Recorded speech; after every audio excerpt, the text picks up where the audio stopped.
fiery horse with the speed of light, a cloud of dust, and a hearty hi-yo silver, the Lone Ranger.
With his faithful Indian companion Tonto, the daring and resourceful masked rider of the plains led the fight for law and order in the early western United States. Nowhere in the pages of history can one find a greater champion of justice. Return with us now to those thrilling days of yesteryear. From out of the past come the thundering hoofbeats of the great horse Silver. The Lone Ranger rides again. Come on, Silver! Let's go, big fellow! Hi-yo, Silver! Hi!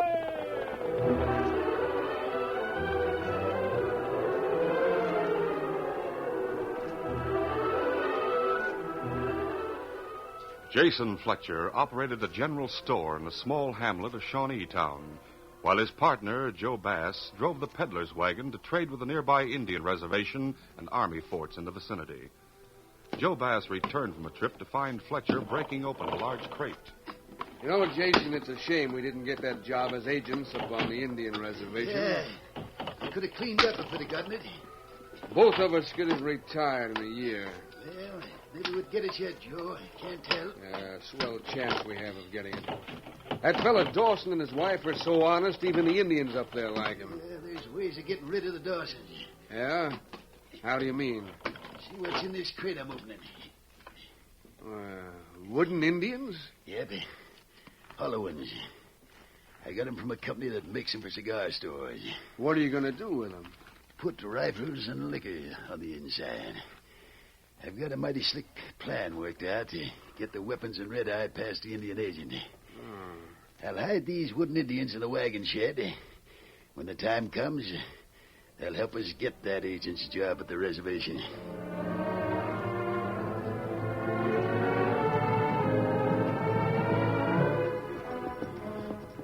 One month later, the Lone Ranger and Tonto approached within a few miles of the Indian reservation in the vicinity of Shawnee Town. Suddenly, Tonto raised his hand as a signal to stop. What's the trouble, Tonto? You hear drums beat far off. They're up on the Indian reservation. That's not good. Drums beat for Indian devil dance. The Indians haven't done the devil dance since they were placed on the reservation. It's forbidden. Just same, drums call Indians for devil dance. The dance itself hasn't started. Drums call young braves now, then dance later. I wonder if the agent on the reservation knows what the drums mean. Agent not savvy Indian drum. Him come from east. Yes, his name's Dawson. He and his wife were appointed as agents only a few months ago. Them plenty good people. Treat Indians good. I think we'd better ride by the agency and warn them of what's going on. They'll have time to put a stop to the dance and avoid trouble. That's right. Maybe send for soldiers. Come on, Silver! Get 'em up, scout!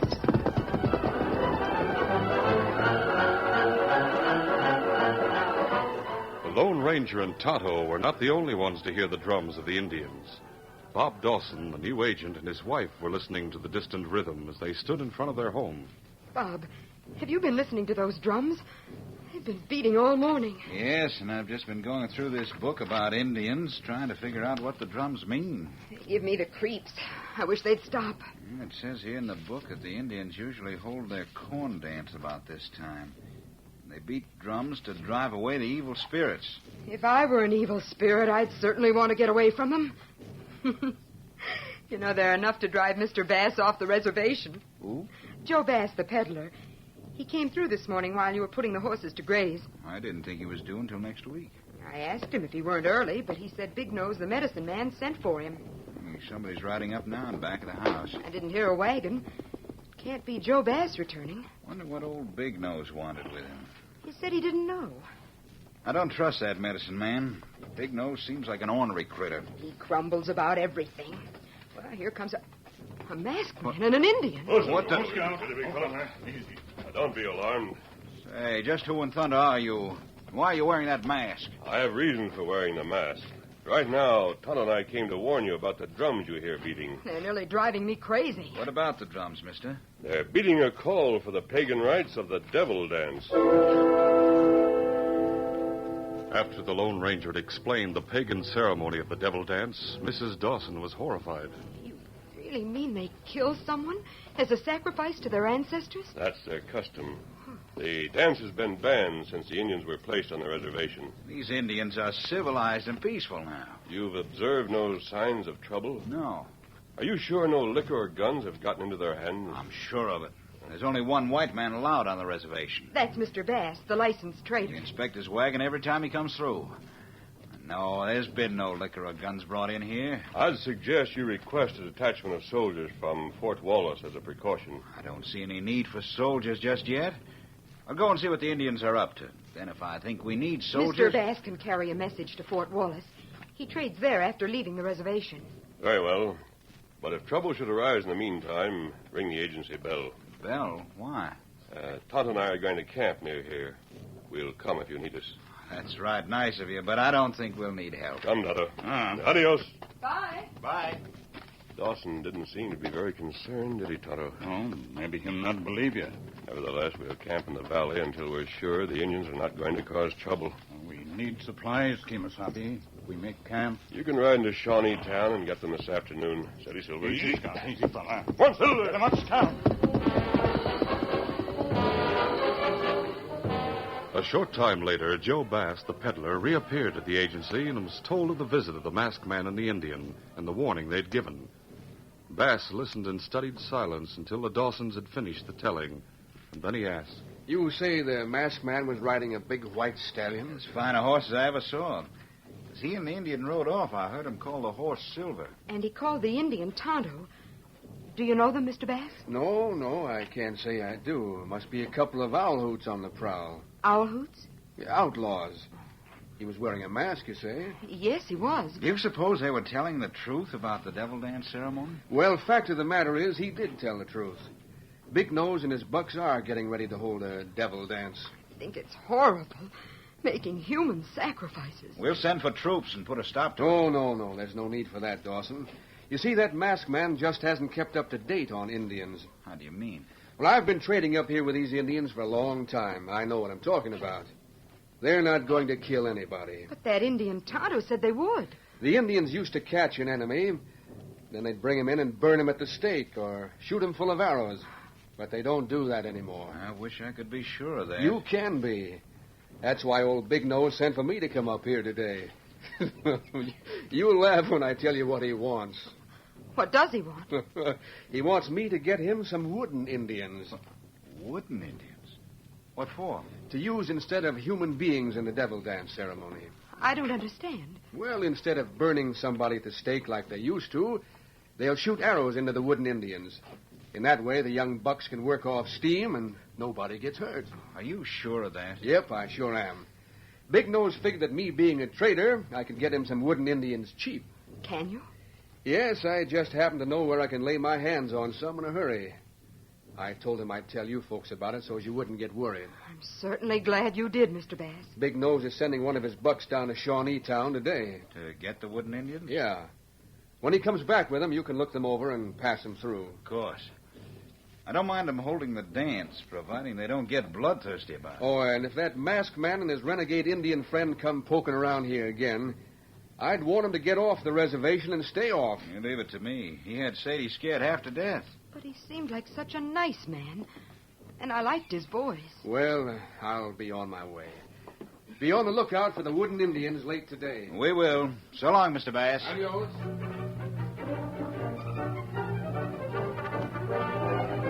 When Joe Bass was well out of sight of the agency, he lashed his horses into a dead run, which they maintained until he reached the general store in Shawneetown.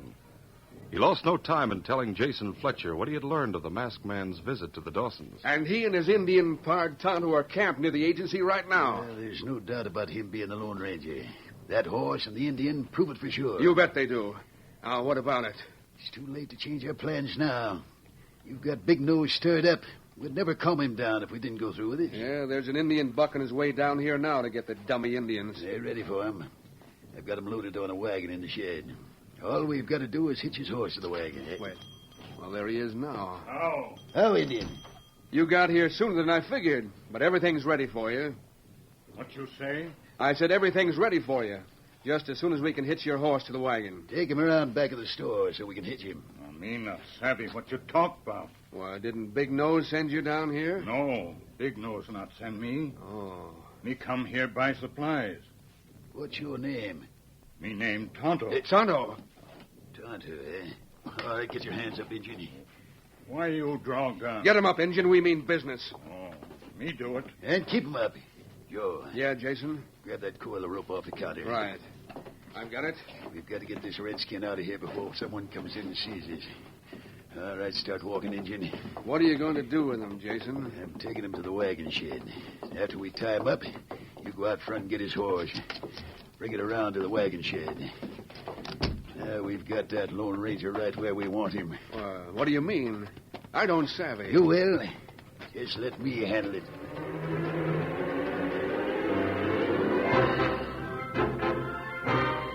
When Tonto had not returned to camp by nightfall, the Lone Ranger became apprehensive for his safety.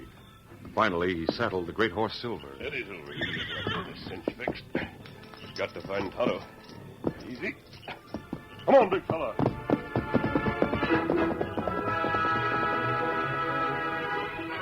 He found the streets of Shawneetown practically deserted, and nowhere could he see Tonto or his paint horse Scout. The general store was closed and dark, so he decided to investigate the rear of the building. As he entered the alley, he heard Scout's familiar whinny. Steady, Silver. Silver responded to Scout and then led the way to the door of the wagon shed in the rear of Jason Fletcher's general store. Scout's in that wagon shed. Steady, boy. Easy. The door's locked. Steady in there, Scout. We'll have you out if I can break open the door. No use. Here, Silver. Turn around. All right, back up, Silver. Back. Now, kick the door. Kick, big fella, kick. At the command of his master, the heels of the great horse Silver lashed out at the heavy door. Their impact splintered the wood. In a moment, the masked man and Silver had joined Scout inside the shed. Now to strike a match and see if Tonto's here. That must be he. Tonto, you're bound. I'll have you free in a moment. The ropes that bound Tonto were soon cut and the gag removed from his mouth. The Lone Ranger pressed a canteen to the Indian's parched lips. Here, take this water, Tonto. There. Let me talk now. Me feel better. Peddler feller, storekeeper, make plenty trouble. Tell me about it. Me go to store for supplies.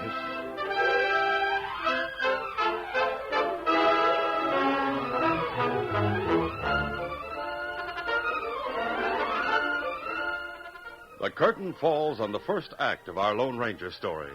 Before the next exciting scenes, please permit us to pause for just a few moments.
now to continue our story.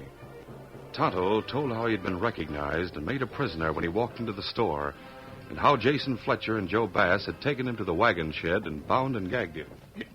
It daylight then. Me see wagon here. Many wooden Indian on wagon. Wooden Indians? Like Indian in front of stores. Go on. It almost sundown when storekeeper and peddler feller come here again. Them hitch horse to wagon, drive wagon into alley. Before them shut door, me see Indian get in wagon and drive off. Then storekeeper and peddler come back in, shut door, and lock door tight. You say an Indian drove the wagon away? That right. Him reservation Indian. Me know. How many wooden Indians were in the wagon? Me not count 'em. Maybe 8, maybe 10. Me think Indian take 'em to devil dance, make trouble some way. And there's no doubt of it. And Joe Bass and Jason Fletcher are back of it. Tonto, are you able to ride? Me not hurt me. Me ride. We'll go back to the agency.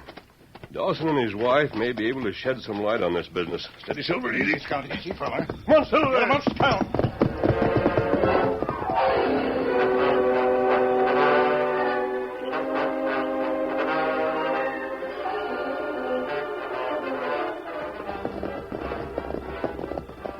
Unaware that Tonto had escaped, Joe Bass and his partner had ridden to the nearest army post. They drew rein and dismounted before the sentry could utter a challenge. You'd better talk to the sentry, Joe. He knows you. Yeah, that's right. Hi there, sentry. Hello, Bass. Where's your pedal wagon? Not peddling tonight. Got important business. Where's the major? In the headquarters office yonder. Lisa's light's still burning. Keep an eye on our horses, will you? We won't be here long. Sure, I'll take care of them. Come on, Jason.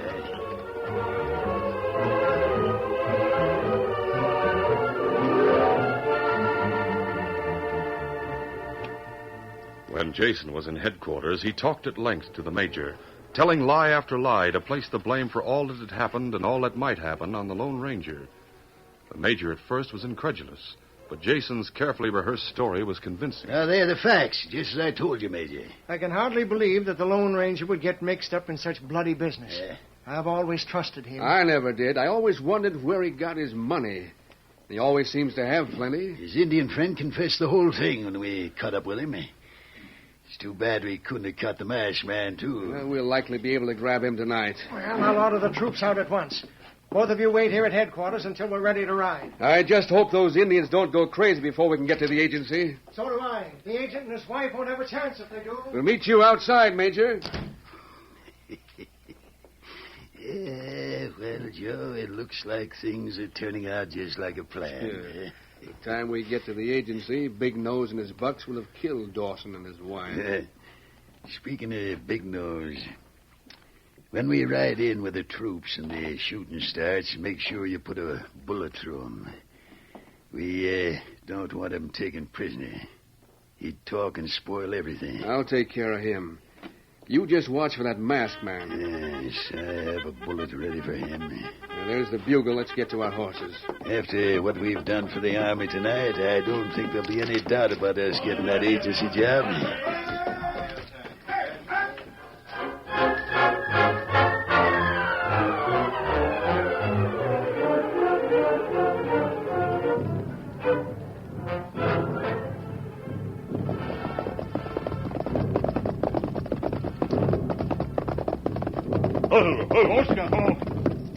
Indians get ready for devil dance now. Me know, by drums. They're not far, Tonto. I'll stop here at the agency and question Dawson and his wife. You ride as close to the ceremony as possible and find out what they're up to. Steady, Silver. He'll be back soon. Get him up, Scout. Wait here, Silver.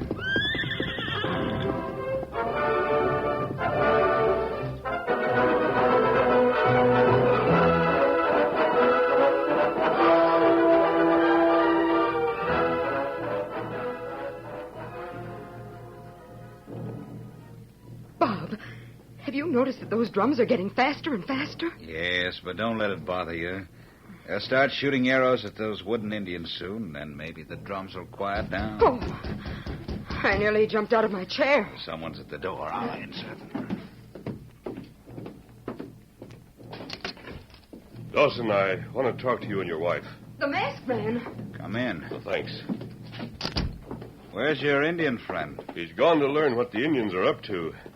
He says they've begun the devil dance ceremony. Yes, I guess they're shooting arrows at wooden Indians by now. Wooden Indians? Yes, they brought a load of them in today. That's what I want to know about.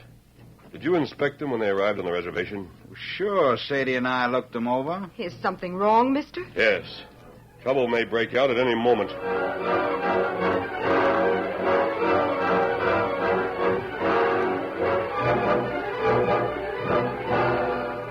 Dawson's told what Joe Bass had said. The Lone Ranger, in turn, related what had happened to Tonto at the hands of the peddler and Jason Fletcher, the storekeeper. I can't believe that Mr. Bass would do such a thing. He seemed like such a nice man. Jason Fletcher wanted this job at the agency. My job? Yes, as agent in charge.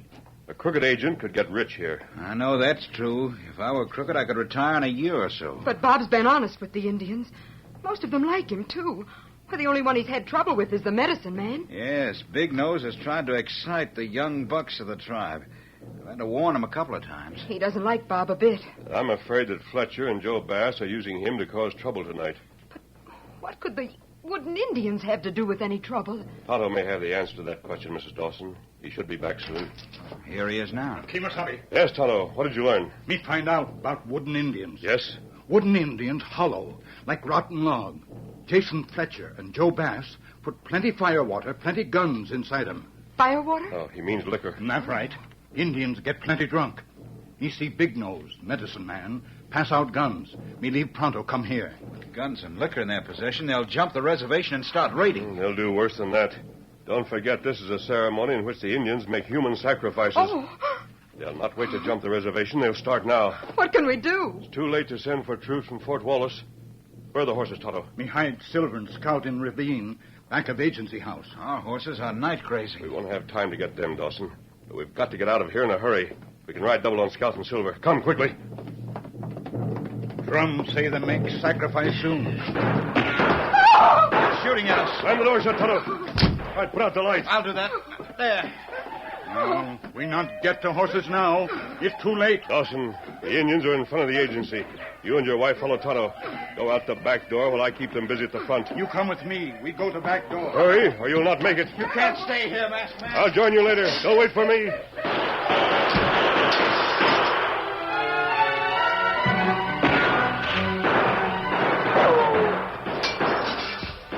As Dawson, his wife, and Tonto raced through the back door of the agency building, the Lone Ranger crouched at one of the front windows, began a steady gunfire that he knew could halt the savages only temporarily. The trigger finger of the masked man seemed to keep time of the fleeting seconds he calculated would be needed to permit Tonto and the Dawsons to escape unnoticed in the darkness. At last he was about to turn and follow them, when he realized that the wooden building was filling with smoke that was choking and blinding him. He turned and groped his way to the rear, unable to see and depending on luck to find the door.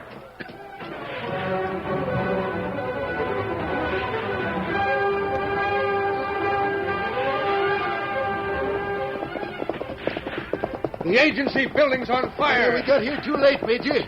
The Redskins beat us to the door. Sound the charge!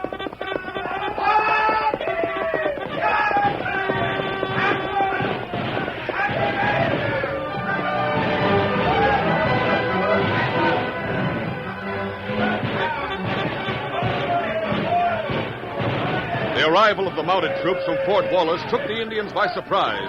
And as the carbines began to crack, they fled in terror through the night, with the soldiers in close pursuit.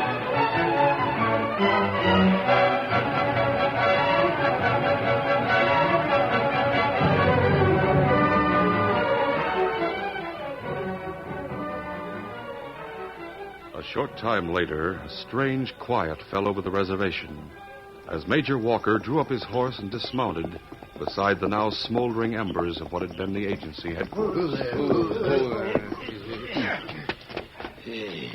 Poor Mr. and Mrs. Dawson.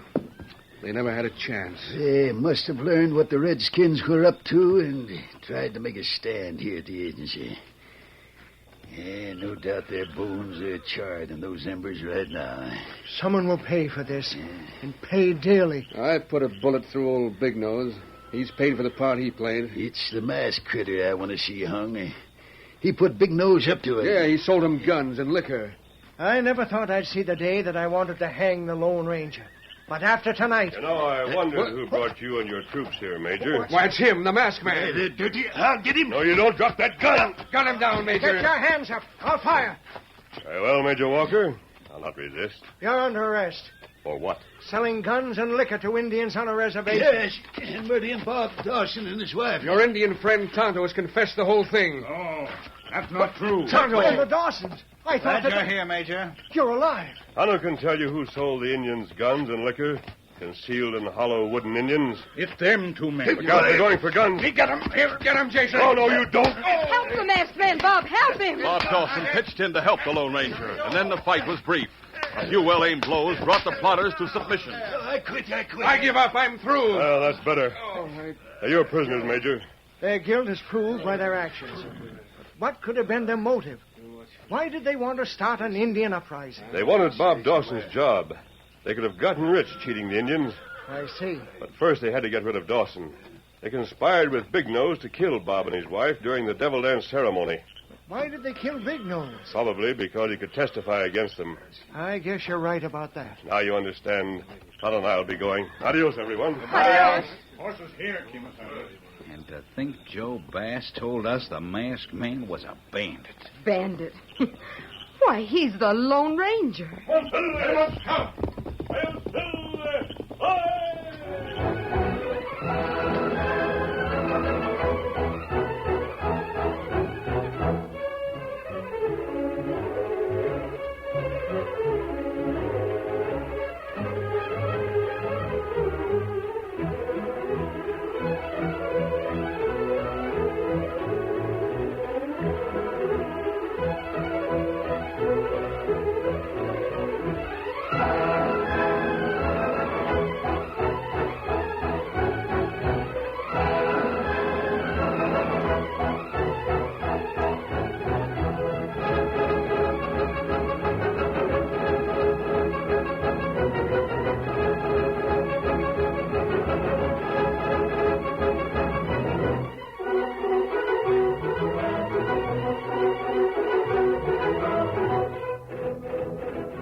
This is a feature of the Lone Ranger Incorporated, created and produced by George W. Trendle, directed by Charles D. Livingston, and edited by Franz Stryker. The part of the Lone Ranger is played by Brace Beamer.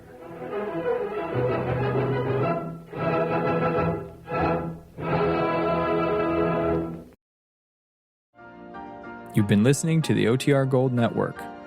Find more classic radio at otrgold.com.